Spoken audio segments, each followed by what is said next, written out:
start? I think For sure. everybody's here. Yeah, thank you. For sure. Okay, so to begin with, I would like to thank all of you for being here, and we've done some preparations for this session. So I would like to thank all of you for doing what you could, and let's get this started already.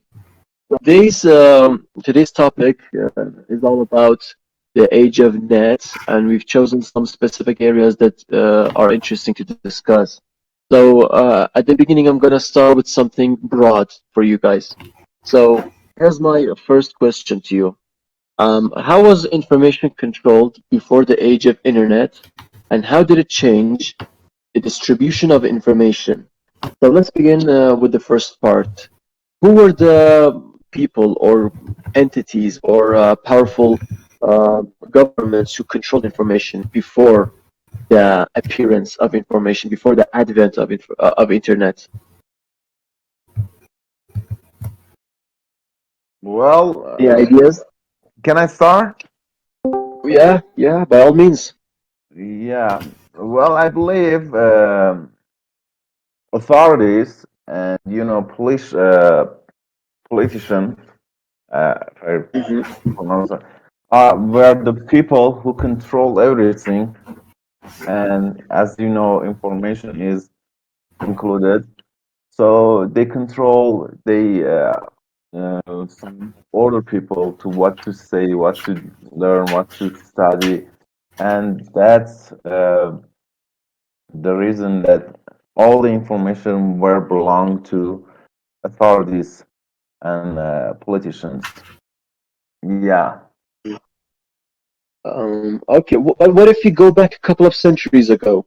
What if we go back to a time when clerics and religious entities like churches and priests and churches controlled information? Because I think there was a time, if you go back a couple of centuries ago, there was a time when all the information was distributed by the authority of church.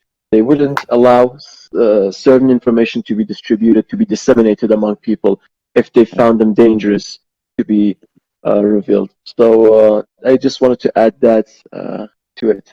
Yes, Matt, do you have any ideas about this? Yeah, yeah, Amadeus.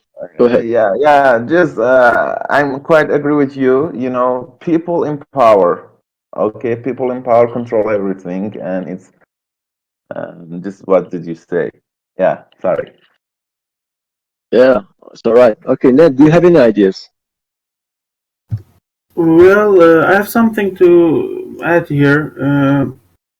We humans are different from other species because we are able to transform our experience to the next generation, and this is what makes us different. The next generation every time has the previous generation's experiences, and it makes them more capable to do things. And uh, we do this process through learning. And if you look, learning has never stopped throughout the history, even during the COVID-19 pandemic. This transformation, what we transform is just information. So we should always have ways to store the information and use it later. Now, a couple of 100 years ago, as you mentioned, the village times, the best way to save some information to keep it for the future was using something like books. So people with the societies that had a lot of books were more capable than the other societies. So we had the greatest countries, like for example, England. They had a lot of libraries full of very strong books, and they had encyclopedias and things like this. So they were more capable, and I think it was the way that people used this information before the age of internet. Yeah, couldn't agree more. And just to add to what you said, We've This has been a very recurring case in human history. We've seen many examples of libraries being burnt down over the course of history. I think one of the significant examples happened in our country when the Mongols attacked Iran and they burnt down many libraries here. So lots of information that disappeared and are not available to the modern generations that exist now. So yeah, good points. Thank you. So let's move it on a little bit. One of the fruit, I like to call it fruit. One of the fruits, one of the fruit that internet has born for us, is social media. And my question to you is quite simple. How do you think social media has affected our lives? In what ways? Platforms like Twitter, Instagram, TikTok, you name it, you know all about them. How do you think they have changed our lives?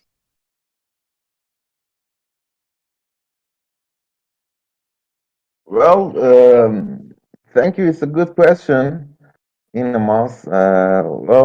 It's changed so many things.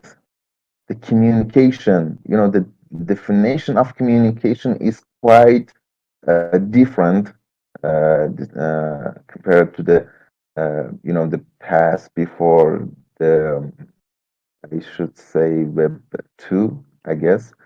Uh, Nowadays I have this ability to connect with all the people around the world, which is unbelievable. Okay, I can talk with whoever I want, and I can send, emails. I can post. It's quite um like fairy tales. This amount of information available for us. This amount of accessibility is quite believable, but it has its disadvantages. Okay, to be honest, Uh-huh. you know. Um, can you hear me, Inamas? Yeah. Uh, Yeah, I'm you, listening. Nowadays we all compare ourselves with the people who we see on the social medias like Instagram, Facebook, whatever. So it has some mental uh, and disadvantage for art. Yes, we can make money out of it. We can have a lot of fun in it, but on the other hand, we can be quite I don't know to say affected by it, and bad effect always appear in a long time, the long term. So the way we make money, the way we make friends, the way we make communication, and everything has changed. Social media, but we cannot deny the fact that there is bad things, social medias, which I guess it shows in the near future. The bad effects of social medias we will see in near future. And that's it. Thank you for your time. Okay, thank you. Well, so yeah, you offered some interesting insight. You told us not only about the pros, but also about the cons, about the bad points of social media. So Ned, what do you think? What do you think about the pros and cons of social media? Well, I'd like to see it more radically. What is internet in the first place? As we know, internet is just a network. The name comes from the international network, so it's just a network between people, between the computers, to share information. Now, before inventing the of internet, well, people needed ways to transfer more information between each other. So the technology developed and human created the internet. Now every time human creates a new technology, most of the time something bad comes along with it. So the new technology, which is internet, solved a lot of humans' problems, including sharing information or communicating with others, broadcasting, weather prediction, and something like this. But the social media has evolved too, and I believe there are some bad things about them. For example, the human society has changed because of social media. Now, in some cases, the change may be good, but most of the time, changes is bad. It's because we don't have experience to work with them. Now, we can say that we are one of the first generation, and it could take times, maybe 3 or 4 more generation, that we learn how to use this technology for our good. And maybe in future the technology develops more and the bad side of it becomes more faded. Okay, fair enough. Yeah, that was a good point, and I think you mentioned something about the differences between the old and the young generation, and you pointed out that the younger generation are more adaptable. Am I right? Where you have the ability to Yeah, get used to changes, right? To assimilate yeah, them, yeah. to make them a part of our lives. Well, yeah, I agree with you. I think we can be optimistic about this since we're getting started to uh, be more uh, forward looking when it comes to changes and not to be just opposed to changes. For sure. Yes. Okay. For the next part, we are going to discuss privacy and security. But before we do so, I have a question. I have a warm up for you. That's a personal question. Are you ready for this? Yeah, sure, why not? Sure, why not? Go ahead. Go ahead, man. Hear me out. Have you experienced an invasion of your own privacy, of somebody breaking into your privacy? Now, it doesn't necessarily have to be somebody. It can be a bigger agent, like a company, government. I don't know, whatever. Have you experienced an invasion of your privacy? Well, to be honest, a couple month ago, my Instagram was hacked by I don't know who, but it was unavailable for 2 weeks. I don't know what she or he wanted, but after a time, I could take it back. So now it's all everything is back, but you know, that time I couldn't have my Instagram was so stressful. I didn't know what's going on. Okay, the guy who control my Instagram, what he's doing with my Instagram. So it was quite stressful, and it made me so angry. And it's quite kind of inversion, yeah, in my social media life, my virtual life, and it was a bad one, very bad experience. That's terrible. How many followers do you have? I mm, currently I have. Let me check. I want to be quite. Okay, yeah, take your time. That's terrible, man, to get it hacked. And I know that your follower count is very high, and that's terrible. No, it's not too much high, but it's 3,203. That's all. Well, that sounds high to 3,203. me.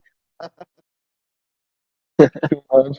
All right. You know, Well, anyways, I'm really glad that you that it was resolved, and now you have your account back.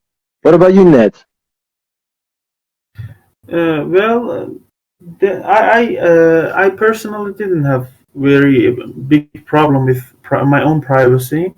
But I saw people had a problem with it. For example, when I was younger and internet traffic was more expensive from ISPs, and by the way, ISP means Internet Service Provider. People used to hack hack into ISP's accounts of other people. For example, Wi-Fi networks. I saw this trend a lot that somebody just hacked somebody else's Wi-Fi network and used their traffic, and I believe it's kind of Lots of privacy memories outbreak. about this. Ned, sorry to jump in. I have lots of good memories about this. Yeah, well, I'm ashamed of it, but I did it once or twice. I didn't do anything bad with it, although I didn't download a lot of things, but I did this trend. It was quite popular. But now, when internet is more available and more cheap, so people don't do this anymore. And by the way, the security has evolved too, so it's harder to do this stuff. Yeah, back in the day, it was a piece of cake to just hack into someone's Wi-Fi. And I Yes, yes. remember doing it, sitting somewhere with my friends in the nearby of our neighborhood and just using someone else's internet. I feel kind of guilty about it, and at the Yeah, same shame time, on you. I cherish it. I cherish it as a childish crime, as an Yeah. innocent crime, let's say. Yeah, as you grow more, and your personality grows, you are so guilty of it. You feel a lot of shame on yourself, and hopefully it becomes better. You know, I don't know. Hopefully, hopefully. Hopefully. Alrighty. Well, that brought back lots of good memories from childhood. But for now, let's move on with this discussion. So I want to say something at this stage. I did my research on this, and I realized that we have seven types of privacy. Those are privacy of body, correspondence, data, finance, identity, location, and territory. Now, for the sake of time, we're not going to discuss all of them in detail. Just we're going to go over them briefly. Um, I'm going to begin with the body. I'm going to give you a brief explanation about body. It's quite obvious. The right that you have over your body to not allow other people to force you to do something that you don't want to do with your body. For example, if someone wants to inject a type of drug into your body, or if a governmental agent wants to have a blood sample from you, that's not quite right because you should have privacy over your body. And that's one example for body. Does anyone else have other examples for correspondence? Amadeus, Ned, any of you? Well, of course. Let me think for 1 minute. Uh, You can go with other types of privacy. Feel free. Feel free to change them. you Well, know, okay, go ahead, Ned. Go ahead. sorry.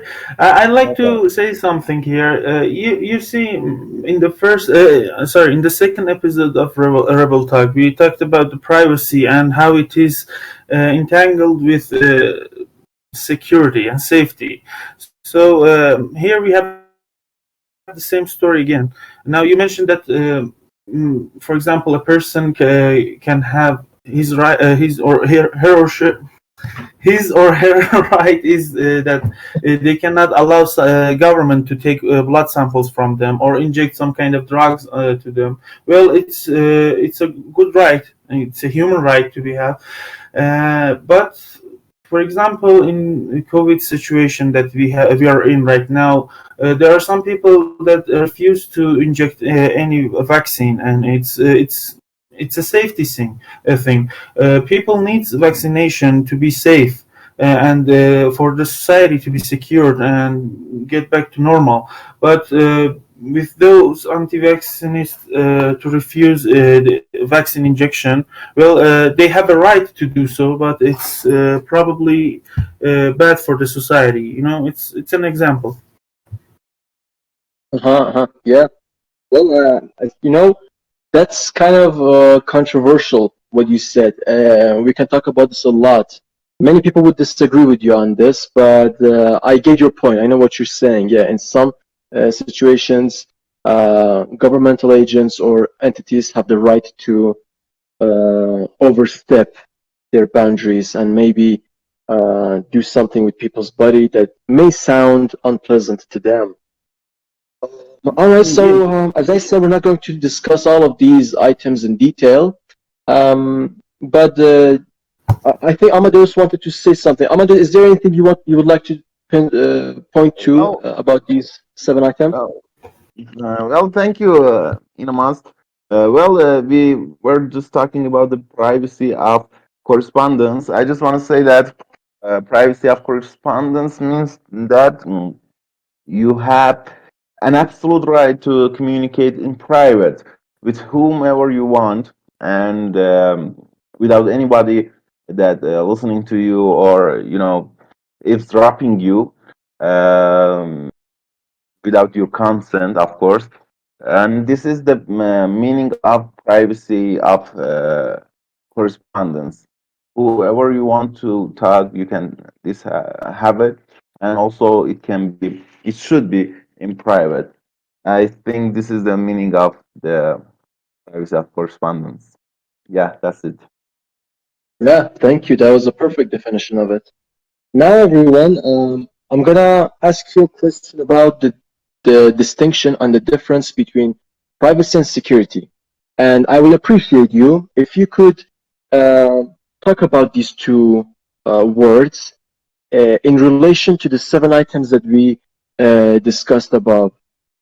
So before we do that, let's just have a very clear definition of security and privacy.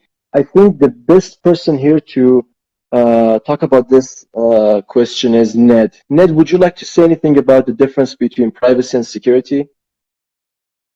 Well, as I mentioned before in previous episodes, these two concepts are like two sides of a coin.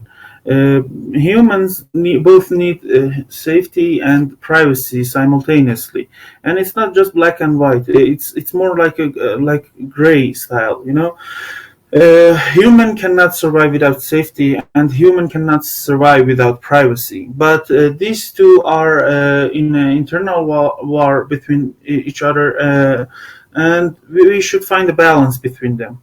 You know, and I believe right now, in this very moment, the balance has become unbalanced because of new technologies and new development of human technologies and new inventions like the internet. So there's a war going on between privacy and security and safety, and we should find our own way. I believe every person should find himself in this war. Will find himself in this war and should decide with which path to go.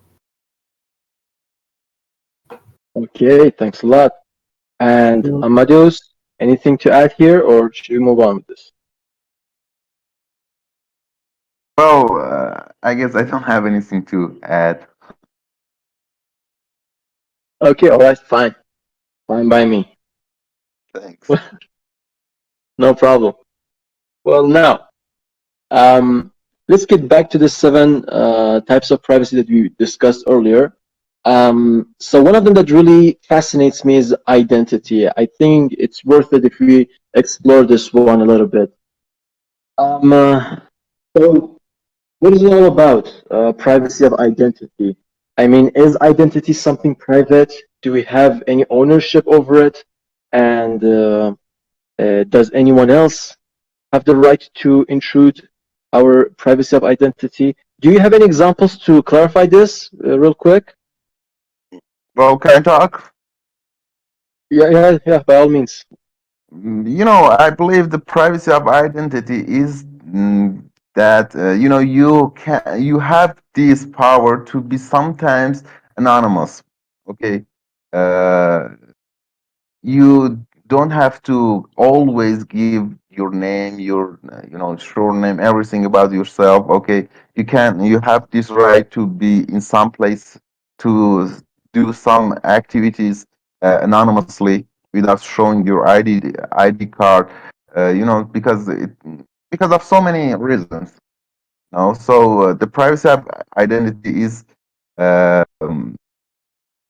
it feels great sometimes when you act when you do something and nobody knows that who do it. I really wanted to try to do something great one. Nobody knows that who did it, and I believe the privacy of identity means that. That's all. Okay, thank you. So I think we need to talk about what you want to do anonymously after the podcast. I'm kind of interested. Well, I got so many things to do, anonymously. I really love to all. I have done so many things in my mind, but not in real life. Well, as long as they're harmless and adventurous, I hope you can do them in your life. And again, we need to talk about this. I'm kind of interested about in all this you that you mentioned. What about you, Ned? Have you done anything anonymously, or would you like to try something anonymously? That's a stupid question, isn't it? No, not at all. Well, you mentioned the identity privacy, and I believe there is another side which is identity security. We should not see identity as a single concept. It's more like a wide information.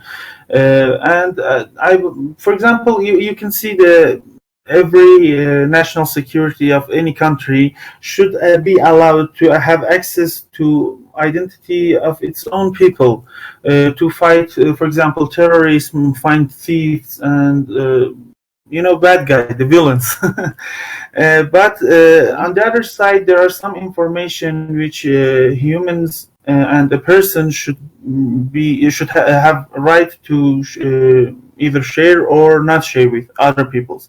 So I believe there are some critical parts of identity which should be shared with other people for the safety of society, but also there are some other parts of identity that is our own, and we should have the right to decide to share it with whom. So yeah, this is my opinion on identity. Uh, and no, I didn't do anything bad anonymously. At least I think. Well, every bad person thinks him good. So yeah, there's no decision here. Okay, so far you have a clean record, haven't you? Yeah, in my opinion. So there are other All right. people's opinion. Well, some beg to differ. Yes. Okay, for sure, for sure. Well, so we covered some of these grounds and ideas that were really interesting. Now, as a closing argument, so let's take a look at the future of internet and privacy. So one thing that we missed and didn't discuss was privacy of finance. And I read somewhere that which is kind of transparent to most of you, that blockchain is sort of helping us better protect our privacy of finance. You can transfer, deposit, withdraw money without letting any higher powers to be notified of them, and do certain activities secretly without letting bigger powers to be aware of them. So I think blockchain is doing, or let me put it this way, is taking some measures to better protect our financial information. What about the other areas? As a closing argument, would you say that we will experience more security or safety in the future with regards to all of these areas of privacy?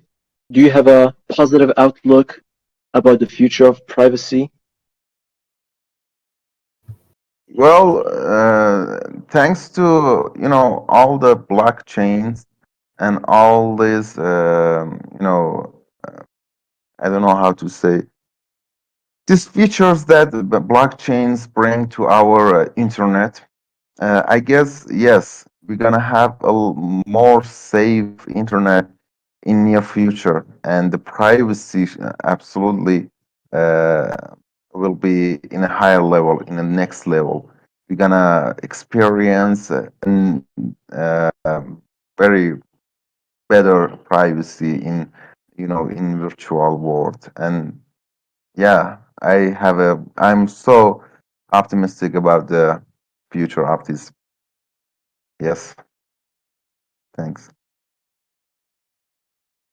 We appreciate it. And Ned, what do you think?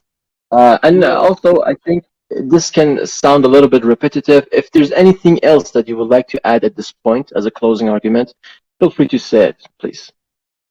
Well, as I just said before, internet is a new technology to humans, and every time a new technology develops, there is gonna be a bad side. So the balance between privacy and security has been disturbed by internet. And I believe we should fix that. And throughout the history, we can see that every time something like this happens, humans find a way. For example, in this new age of the internet, well, there was Internet Web version 1, which evolved and became the Internet Web 2, which we will discuss probably in future talks. And the privacy quality has evolved. For example, nowadays when you go to a website, there is a notification pop-up that says this site uses cookies, blah blah blah, and you should accept it before using that website. It's a mention of privacy there. And now human developed the blockchain and the cryptocurrency and the encryption science to fix the problem between privacy and security on the internet. And so I'm optimistic about it. I believe there will be more inventions and more evolving to the internet in the future to fix the problems. Perfect. Well, I think your vision becomes reality in the foreseeable future. So, I'm just going to summarize now. So, to summarize what we talked about today, we shouldn't hack into other people's Wi-Fi connections, and we shouldn't do certain things anonymously. Was that a good summary? Best summary. Best summary ever. Yeah, we learned lots of things today.